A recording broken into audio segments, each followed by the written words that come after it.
It started like most bad nights do, with a busted streetlight and a crooked smile. In the thick, soupy heat of an Atlanta summer, 17-year-old Jalen Price just wanted to get home. He was lugging his busted backpack down Peach Street, minding his own business, hoodie soaked with sweat, earbuds in, phone almost dead. The kid had just aced a late tutoring session for calculus. He was trying to pull his GPA out of the grave, but the world didn't see that.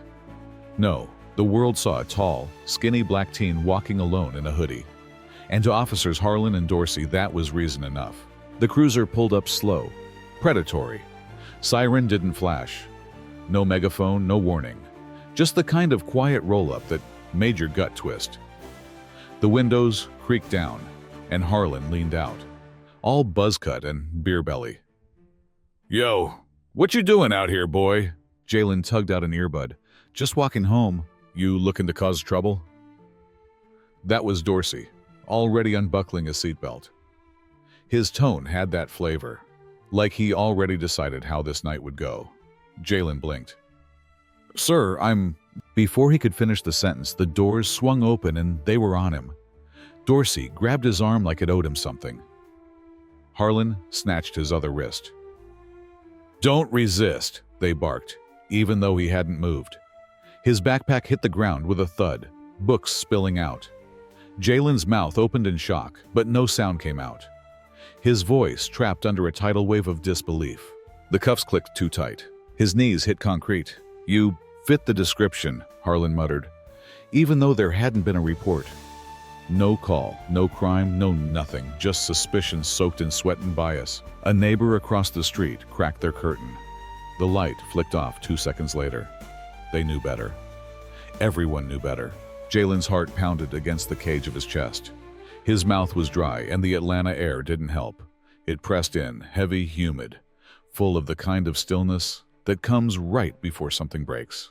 In the back of the cruiser, the seat felt hotter than the sun. No AC. No answers. Dorsey rifled through Jalen's stuff, tossed his notebooks around like garbage. "Kid's got math homework," he scoffed. "Guess he's trying to count how many charges we can pin on him." Jalen looked at them through the smeared plastic divider. He didn't cry. He didn't beg. He just stared like he was watching a glitch in the Matrix. Because how the hell do you go from algebra to zip ties? They didn't read him his rights. They didn't tell him where they were taking him. Hell, they didn't even ask for ID until after they'd shoved him in the car. Loitering. That's what they called it. Resisting arrest. That's what they wrote down. Fabricated nonsense. It would have been laughable if it wasn't so damn dangerous. And none of it would have mattered. Until 4 minutes later, when fate decided they cuffed the wrong kid. Not because Jalen was anybody important, but because someone was watching. Someone they shouldn't have messed with. Someone with power. And what happened next? Let's just say the house of cards those two had built on backroom handshakes and cover-ups was about to come crashing down. Big, loud, unforgiving. Stay tuned. The minute he said he didn't have ID, everything flipped. Jalen's voice cracked. "It's in my locker at school. Ask my tutor. She just saw me." But that didn't matter. Truth didn't buy you grace out here. Not when you were 17, Black, and already in cuffs. Harlan leaned over from the driver's seat, chewing gum like he wanted to choke on it. "No ID, huh? How convenient." Dorsey snorted. "Bet this one thinks he's slick." "I'm not," Jalen started. "Don't talk back," Harlan snapped. It was like they were looking for a reason to explode. And not having ID? That was enough. They spun it like a wheel of fortune. Only every square was the same damn punishment. "No ID, no name," Dorsey said, fake pity oozing from his voice. "Guess we'll just have to guess who you are. Wanna be a John Doe tonight, tough guy?" Jalen's shoulders curled in. He wasn't crying, but he was close. Not from fear, from fury. His whole life, people told him, stay calm, stay smart, stay polite.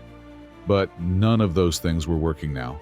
They didn't want polite. They wanted submission. And when they didn't get it, they flipped the switch. Dorsey opened the back door, yanked Jalen halfway out, shoved his face hard against the cruiser window. "You like mouthing off, huh? Got a lot of attitude for someone without ID." Jalen's cheek hit glass so hard it fogged up from his breath. "I'm not resisting," he gasped. "That's funny," Harlan muttered, walking around the car. "'Cause it looks like resisting." The cuffs bit deeper. His wrist felt like it might snap. Nobody was filming. Nobody was stopping it. The only thing louder than the city was Jalen's pulse in his ears. "Smart mouth punk," Dorsey hissed. "Bet you talk like this to your teachers, too." "I don't," Jalen tried, but Harlan slapped the roof of the cruiser. "That's enough," he barked, like a dog trainer talking to a mutt. "Book him, resisting, interference, loitering. Hell, throw in disturbing the peace while you're at it." The last part was a joke. To them, this was all a joke. The station wasn't far. But the ride felt like a fall down a long, cold stairwell. They didn't ask questions. Didn't run his name, just filled in blanks with their own fiction. One of them even said, "This one's gonna learn the hard way." The hard way. He was already learning it. By the time they dragged him into booking, Jalen's voice had given up. Not from fear. From knowing this wasn't new. He'd heard stories, he'd seen the videos, he just never thought it'd be him. No ID, no mercy. That's the game. And it was rigged before he even left the school. But what neither Harlan nor Dorsey knew, the wrong kid getting locked up wasn't just bad luck. It was a fuse, and they just lit it with both hands. Tick, tick, tick. The minute they dragged him into the precinct, the air changed. Most nights, the booking desk was a blur of noise and paperwork, of drunks yelling, and tired cops yawning through forms. But tonight, the second the desk sergeant saw that kid, everything slowed down like a needle dragging across a record. Sergeant Lennox had been there for 28 years. He'd seen enough faces, enough bruised knuckles, enough bad paperwork to fill 5 lifetimes. But something about this kid, it stuck. Sweaty hoodie, blood on the collar, hands cuffed behind his back tighter than protocol. "What's this?" Lennox asked, voice flat but curious. "Loitering, resisting attitude," Dorsey said, like he was reading off a fast food menu. "And no ID." Lennox didn't look up. He just squinted at the intake sheet, then at the kid.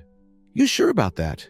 The pause made Harlan shift. "He had no ID on him," he added, louder, as if volume made it fact. Finally, Lennox looked Jalen in the eyes. The kid didn't flinch. "What's your name, son?" A second passed, then another, and then the boy spoke, soft but steady. "Jameer West." Silence slammed down like a dropped gavel. Even the printer stopped spitting out forms. Lennox blinked. "Say that again?" "Jameer West," the teen repeated, slower now. Jamir. The name hit the air like a gunshot. Lennox stood up, slow. His eyes flicked to the others in the room. 2 clerks, a rookie on coffee duty, 1 veteran cop leaning against the wall who suddenly straightened like he'd seen a ghost. "West?" Lennox asked, already pulling open the drawer beneath the desk.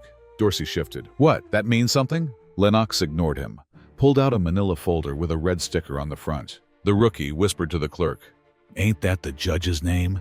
Clerk didn't answer. She was already typing fast, checking records. Because suddenly this wasn't just another dumb arrest. Suddenly this was politics. Suddenly this was legacy. Because Jameer West, that's not just some kid from the block. That's Judge Clara May's grandson. And the officers? They didn't just screw up. They put cuffs on the one kid in the city whose name could crack their whole empire. The room didn't breathe for a solid 5 seconds. Jameer West, that name didn't just echo, it detonated. Sergeant Cross was the first to move. He didn't make a scene, didn't flinch, just slid his chair back, opened his terminal, and typed fast. His fingers didn't even pause. Click, click, click, confirmed. He looked up, face suddenly pale. "Yeah, that West." Dorsey furrowed his brow.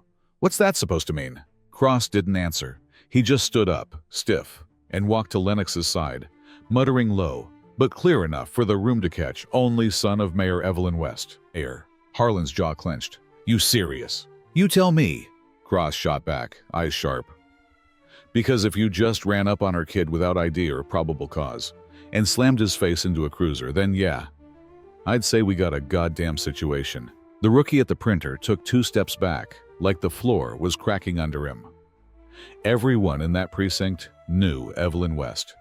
First black female mayor in Atlanta history. No nonsense, no fear, no forgiveness. She'd built her campaign on clean reform, cut through 3 police unions like butter, and made one promise she never broke. Dirty cops would burn. And now, her son was sitting and holding with bruises on his face and someone else's fingerprints on his throat. "You gotta be joking," Dorsey said, sweat beading up under his collar. "He didn't say anything, he just kept giving us attitude." He told you his wallet was at school, Lennox snapped. That was his ID, jackass, and you ignored it because you thought you could. Harlan opened his mouth, then closed it. Because this wasn't just bad, it was career-ending. It was lawsuit on the 6 o'clock news bad. It was Evelyn West calling the commissioner at midnight, with receipts kind of bad. Cross picked up the phone. Who you calling? Dorsey asked. The chief, Cross said, tone flat as concrete. Because I'm not getting caught in your mess. You two better get a lawyer, a real one. Lennox turned toward Jameer, who sat quiet, lips pressed together like he was holding back fire. You good, son? He asked gently. Jameer didn't answer. He didn't have to. Because the fire was already coming. And it had a name. Mayor Evelyn West. The panic hit like a gas leak, silent at first, then explosive. 1 second, everything was routine. The next, the whole precinct was scrambling, like someone had just pulled the fire alarm in hell. Harlan's face turned ghost white. Dorsey's mouth hung open like he was waiting for a miracle to crawl in and fix this. The arrest's already logged, the clerk muttered, eyes wide at her screen. Time-stamped. Incident code, everything. It's live. Delete it, Harlan barked. Can't, her voice cracked. It's synced to the city server. Dorsey leaned over the terminal, sweating like a busted AC unit. Pull the report. Edit it. Just fix the damn narrative. But the system was already 10 steps ahead. Automated upload. Chain of command alerts. This wasn't just internal anymore. It was in the cloud. On servers. Backed up twice, the kind of thing that screenshots itself before you can blink. Lennox slammed his hand on the desk. You dumbasses really went and cuffed Evelyn West's kid without asking a single damn question? Cross was already on his second phone call, voice low and clipped. Yeah, get the captain down here, now. And bring legal, we're in it. Somewhere in the background, a printer beeped twice and spit out the booking photo. Jameer, eyes half shut, lip bruised, cuffed tight like a criminal instead of a kid. Dorsey looked like he was going to throw up. They'll bury us, he muttered. She'll bury us. Oh, you're past burial, Cross said. You're about to be excavated, televised, and turned into a TED Talk about what not to do. The precinct captain stormed in 5 minutes later, coat half on, tie crooked, eyes already full of regret. What the hell? No one answered. Then came legal. One woman in a pencil skirt with dead eyes and a briefcase like a body bag. She didn't speak. She just looked at Jameer's file, let out the softest sigh of pure existential dread, and pulled out her phone. PR showed up 6 minutes after that, breathless, panicked, and already scrolling. We need a statement, now. One that doesn't make us look like the Klan in uniform. Too late. Because the system had already pinged a red flag. Because the arrest of Jameer West, that name, was already buzzing on a city monitor, flagged for high-profile individuals. Because Evelyn West, she didn't need a call. She already knew. The SUV didn't park, it landed. Midnight black, city plate, hazard lights blinking like a countdown. And when the back door opened, the world tilted on its axis. Mayor Evelyn West stepped out first, pressed slacks, blazer sharp enough to slice drywall, flanked by her chief of staff, a stone-faced woman in heels, and 2 city lawyers who looked like they hadn't slept since the Obama era. She didn't pause. She didn't look around. She walked through the precinct doors like she'd been summoned by the universe itself to set this entire building on fire. With words, not flames. The second she crossed the threshold, the temperature dropped 10 degrees. Conversations died mid-word. Officers turned away like kids caught breaking something expensive. Phones were silenced. Even the fluorescent lights seemed to dim in respect or fear. Sergeant Lennox stood up straight. Madam Mayor. She didn't respond, didn't even blink. Her eyes scanned the room once, locked on Jameer behind the glass in holding. Hands still cuffed, blood still drying on his cheek, and her jaw tightened so hard it could have cracked teeth. Then finally she spoke. Calm, clear, controlled. Uncuff my son. Dorsey, standing in the corner pretending to read a bulletin board, flinched like he'd been shot. Now, she added. 1 syllable, 5 megatons. Lennox motioned to the rookie. Jameer was out of the cuffs in less than 5 seconds. He stood slowly, back straight, dignity intact even if everything else felt broken. Evelyn walked up to the holding room glass. Didn't cry, didn't soften. Just stared at her son, then reached for the intercom. You okay? She asked. Jameer nodded once. She turned, heels clicking like gunshots on the tile. Who touched him? Dead silence. The chief of staff stepped forward, clipboard already up. We have the arrest report, incomplete. We have timestamps, surveillance pings, and a witness statement from the desk clerk. We also have nothing resembling probable cause, one of the city lawyers added, and a civil suit draft ready to go, pending internal review. Evelyn turned towards the captain, who was sweating like a man seconds from unemployment. I don't want apologies, she said. I want answers, I want names, and I want jobs. Harlan took a step back. Dorsey opened his mouth. But before either could speak, Evelyn raised a hand. Not high, just enough. I didn't ask for explanations, she said, voice like cold marble. I asked for accountability. If I wanted spin, I'd turn on the news. She didn't shout. She didn't curse. She didn't need to. Because when a mother walks into a room and finds her son bruised by the people paid to protect him, there's no storm stronger than that silence. And Evelyn West? She was the storm. The door to the interrogation room creaked open like it knew what was coming. Mayor Evelyn West stepped inside, every inch of her a loaded weapon in a silk blouse. Behind her, the precinct captain followed, quiet as guilt. Her son sat alone at the metal table, eyes bloodshot, lower lip split, one knuckle purple and swelling. The chair looked too big for him. The air looked too heavy. He looked up when he saw her. She didn't cry, didn't gasp, didn't rush over. She just looked, from his busted lip to the way he was holding his hand, like it hurt to breathe. She took it all in with the eyes of a mother, but spoke with the voice of a storm. Who did this? Flat. No inflection, no rise, just a straight-line missile of a question that hit the captain square in the chest. He cleared his throat, already sweating. Madam Mayor, we're still reviewing. That's not what I asked. She turned to face him fully now, chin high, arms folded, radiating the kind of presence that made grown men feel like misbehaving children. I asked a simple question. Who laid hands on my son? The captain glanced toward the observation window like someone might save him. No one would. You have 2 seconds before I stop asking and start naming lawsuits, she added. And trust me, once that begins, nobody here's making it out with a pension. Jameer sat quietly, hands folded like he didn't want to interrupt whatever force was unfolding around him. The captain exhaled through his nose like the weight of this moment had finally sunk into his bones. Officers Harlan and Dorsey brought him in.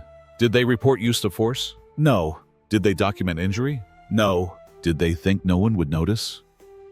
Her voice still didn't rise, but somehow it got louder. The captain looked down. Bring them in, she said. He hesitated. Evelyn turned her head, just enough to let him know how dumb that pause was. Now, he nodded, left in a hurry. The door clicked shut behind him. Evelyn finally looked at Jameer again. You didn't fight them, did you? He shook his head.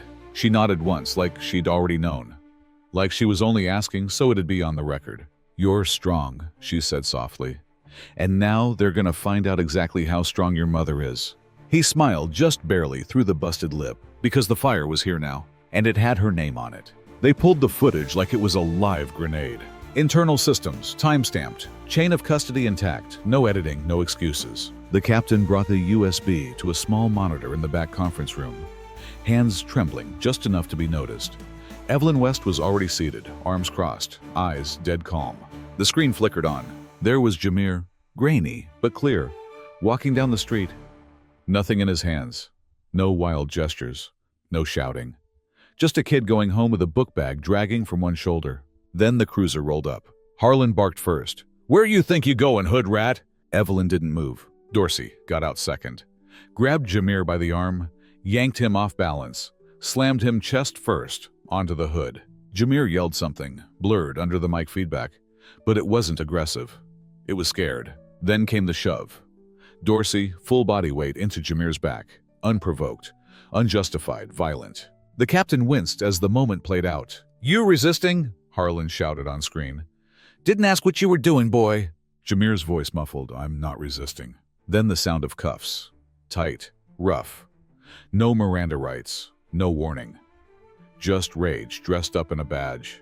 The footage cut out. Evelyn sat still, her face unreadable. Not anger, not grief. Something colder. The kind of silence that makes the air around it feel like it's holding its breath. The room waited. The lawyers watched her. The captain swallowed hard. Then she finally spoke, just one word, sharp and final. Release. It wasn't a suggestion. The captain opened his mouth like he might negotiate. Evelyn didn't even look at him.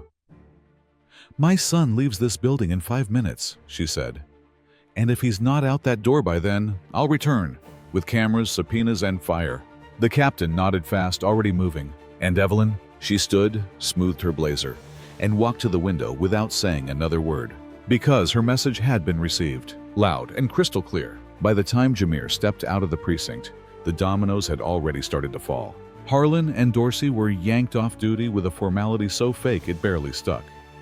Administrative leave pending investigation. The kind of corporate nonsense used to plug a bullet hole with a Band-Aid. A junior PR rep was already typing up a soft focus statement in the break room. Something about commitment to transparency and reviewing procedures. Mayor West saw the draft. She didn't even bother to sit down. "No," she said, slicing through the room like a scalpel. "We're not issuing spin."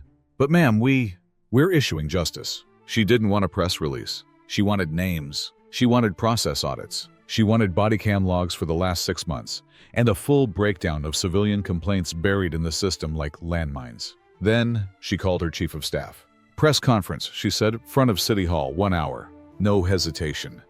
No waiting for legal to scrub it clean." She was done playing PR chess with people who only move pawns when someone bled. The chief of staff didn't ask why, because she already knew. Back at the precinct, the vibe had flipped. What used to be swagger was now silence.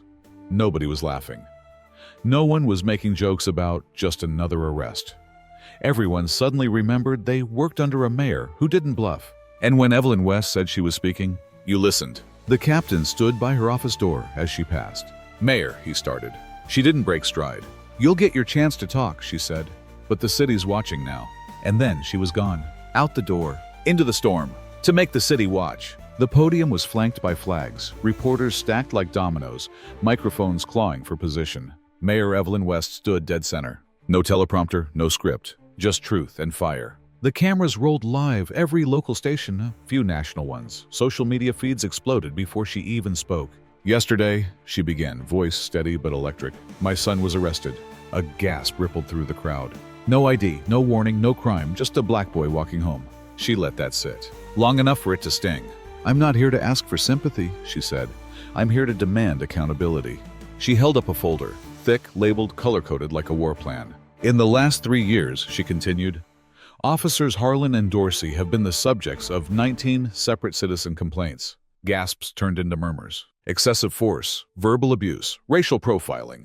19, every single one closed without follow-up. She opened the folder, pulled out a list. Real names, real dates, no redactions. "I had to be the mayor before anyone listened," she said. "But what about the people who didn't have a title? The ones who got bruised, booked, and forgotten?" The crowd was silent now. Phones held higher, eyes wider. Journalists scribbling like history was happening, and it was. "This isn't about my son," Evelyn said, voice sharp now. "It's not personal." She held the list up like a mirror. "It's systemic. Every camera caught it. Every network aired it. Every officer who ever thought the badge made them untouchable felt it in their spine." "I don't want apologies," she finished. "I want reform. I want resignations. And I want to make it very, very clear. If you wear a badge and abuse it, your time is up." And with that, she stepped back. No slogan, no applause cue. Just silence and the weight of a city realizing it couldn't unhear what it just heard. Mic dropped. Table flipped. And nothing would ever be the same again. The next morning, she signed the order with a pen like it was a sword. Citywide audit. No exceptions. Every officer, every complaint, every cover-up that thought it could rot in peace. It wasn't a headline, it was an earthquake. Every precinct in Atlanta got the same memo. Hand over your internal records, full conduct logs, complaint closures, disciplinary actions, no edits, no red tape, no excuses. The words independent oversight hit like a wrecking ball. And Evelyn didn't stop there. She appointed a civilian review board. 7 people, none tied to law enforcement, all with one job. Dig. Deep, hard, loud. Find the cracks, shine a damn floodlight through them. Some of the names were familiar. Community leaders, legal watchdogs, even a public defender who once got death threats for suing a cop and won. The police union panicked instantly. Emergency meetings. Internal memos leaked. An anonymous source claimed they were drafting a lawsuit to block the audit. Evelyn didn't blink. "Let them," she said. "They'll be suing transparency." The union president went on cable news, flailing. Called it a witch hunt. Said morale was low. Said it was unfair to criminalize the badge. But nobody was buying it, because by then, something had started to unravel. Old complaints that didn't look so resolved. Emails that shouldn't have existed. A report from 2020 closed in 20 minutes. No body cam.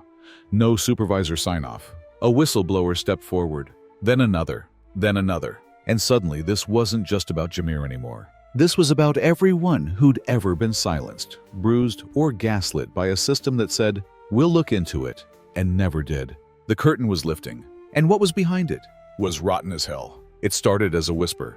A name here, a sealed file there, a memo that didn't look right but felt familiar. Then the leak dropped. An anonymous email to half the city's journalists. Subject line, "You're only seeing the surface." Attached, internal memos, redacted reports, and one damning thread connecting Dorsey and Harlan to command-level shielding. Buried IA investigations. Early dismissals stamped by people with stars on their collars. A pattern, not incompetence, protection. And suddenly, it wasn't just about two bad cops. It was about who kept them in uniform. The mayor's office lit up like a power station. Calls, alerts, red flags screaming across encrypted servers. Then came the threats. Anonymous numbers, blocked senders. One voicemail, just heavy breathing and a whisper, "We're watching." Another more direct, "Back off or we expose your family." That one hit different. It wasn't loud. It was cold. It was a scalpel slid under the skin. Evelyn read it once, then deleted it. Then locked her office door and called her sister. "Pull the kids from school," she said. Voice calm but wired with steel. "Use the safe route. Tell no one." "You okay?" her sister asked. "No," she said, "but I'm focused." The next morning, her chief of staff handed her a folder. Two other officers from Dorsey's precinct just quietly resigned. Evelyn raised an eyebrow. "Why?" "No reason listed, just walked." The walls were creaking. People were bailing. And the silence from higher up? That was the sound of power scrambling. Because they didn't think she'd get this far. And now, they were starting to understand. She wasn't afraid of what they'd expose. She was daring them to try. Evelyn didn't flinch. Not when the threats came. Not when old allies went silent. And definitely not when someone left a note on her windshield that just read, "Careful, Queens fall too." Instead, she leveled up. Called a private meeting in a secure federal building downtown. Just her, two DOJ officials, and the truth. She didn't bring lawyers. She brought evidence. Timelines, paper trails, complaint suppression patterns dating back nearly a decade. She laid it out like an autopsy report, cold, clinical, undeniable. The feds listened. They didn't ask if it was real. They asked how deep it went, so she told them. And by the time the coffee on the table went cold, a federal review task force had been authorized. Full scale, no state interference, no local handcuffs. The announcement was quiet at first, just a late afternoon press release, 3 paragraphs long, buried beneath the headlines. But inside the precincts, inside City Hall, it hit like a bomb. Internal Affairs unlocked files that hadn't seen daylight in years. Sealed cases, quiet transfers, officers retired under mysterious conditions. One folder had 5 complaints with the same handwritten note in the margin. Handled. No initials, no dates, just handled. Not anymore. The task force moved fast. Subpoenas landed. Accounts froze. Suddenly, people who hadn't spoken to IA in years were being called in for follow-up conversations. And the mayor? She stood at her office window that night, watching the city blink under streetlights in secrecy. "You sure about this?" "Got this," her chief of staff asked behind her. "Too late not to be," Evelyn said. Lines weren't just being drawn anymore. They were being burned into the ground. The deeper they dug, the wider it spread. It wasn't just Harlan and Dorsey. It wasn't even just their precinct. It was a whole damn network. Officers with matching misconduct patterns. Detectives who lost footage. A city prosecutor whose case files always seemed to vanish when the badge was under scrutiny. And then it got worse. A judge. Not just any judge, a senior one. Respected, well-liked, and famous for streamlining cases involving excessive force. Turns out streamlining meant tossing them. Quietly. Repeatedly. With language that read more like defense strategy than judicial analysis. In one instance, the judge dismissed a brutality complaint because the officer had reasonable stress after a tense situation. The victim? A high school senior with a broken jaw and no record. The DOJ task force flagged 16 cases in 1 week. Same judge, same prosecutor, same pattern, different victims. It wasn't chaos, it was coordination. The kind of systemic rot that wears a suit, signs documents, and smiles for the cameras. Emails surfaced, meeting logs, internal messages that danced around ethics with surgical precision. At one point, a police lieutenant actually wrote, "Have the judge screen this one first, just in case." Just in case what? That someone would finally look too closely. Too late. Because the light was already on, and this network was tangled as hell. The empire wasn't going to crumble quietly. The power players started circling fast. Old money, old politics, old systems with newer PR. The police union held a press conference less than 24 hours after the federal task force announcement. Suits, flags, stern faces pretending outrage. They called it political theater. Said the mayor was weaponizing tragedy. Claimed the audit was morale-crushing and distracting officers from their duty. One rep even leaned into the mic and said, "This is nothing but a campaign stunt." They expected applause. What they got was silence. Because outside the union building, people were gathering, quiet, angry, organized. And inside City Hall, Evelyn West was already writing her response. She didn't hold a rebuttal conference. She didn't call in PR. She walked up to the podium on the city steps, looked straight into the cameras, and said, "If your theater ends in bruises on black children, it's time to close the show. No notes, no spin, just fire." She paused, then added, "You don't get to hide behind the word honor while silencing the people you swear to protect." Reporters stopped typing mid-sentence. Social media lit up like a live wire. The clip hit 1 million views in under an hour. And the union? They didn't clap back, because deep down, they knew. The script had changed, and Evelyn was now the one writing it. The gym was packed wall to wall. Folding chairs, news crews, teachers, aunties. Kids who looked just like he did 2 weeks ago. A community forum, they called it. But really, it was a reckoning. Jameer hadn't spoken since the arrest. Not to the press, not at the podium, not even when people begged to hear his side. He didn't want a side. He wanted space. But tonight, he stepped forward. No suit, no script. Just a hoodie, jeans, and the same steady eyes he gave those cops the night they slammed him into the glass. He walked to the mic, hands in his pockets, heartbeat hammering. People quieted as soon as he reached the front. He looked out at a sea of faces that had marched for him, posted about him, prayed for him. Then he spoke. "I wasn't scared because they had guns. No one moved. I was scared because they didn't care who I was." His voice didn't shake. He wasn't performing. He was remembering. That's what made it real. That's what stuck. He paused, swallowed hard. "You always think if you do everything right, keep your head down, stay respectful, go to school, they'll treat you like a person." He looked straight into the crowd. They didn't. Silence. The kind that presses against your ribs. No clapping, no shouting. Just wait. The kind you don't shake off. The kind that stays in your bones. And in that moment, the truth landed harder than anything his mother could have said. The indictments came like thunder. Delayed, but undeniable. The grand jury moved fast once the doors opened. Excessive force, tampering, obstruction, perjury. Harlan and Dorsey were the first dominoes. Then came the prosecutor who looked the other way too many times. Then the judge, the one who tossed case after case like trash. Careers ended in resignation letters and frozen pensions. Press conferences got quieter. Lawyers looked more tired. And then, the laws started changing. Chokehold bans, independent complaint reviews, mandatory body cam audits by third-party firms. City Council passed the reforms unanimously. But Evelyn West didn't smile. Didn't take a victory lap. She stood on the courthouse steps, looking out at a city that felt new, but not yet clean. "This isn't justice," she said into the microphones. "It's a beginning." She looked down, fingers gripping the podium, voice lower now. "The next boy they grab might not be my son." She paused. "But he will be somebody's." And the crowd fell still. Because that was the point. This wasn't about titles or names anymore. This was about preventing silence before it starts. And everyone listening knew the reckoning had only just begun.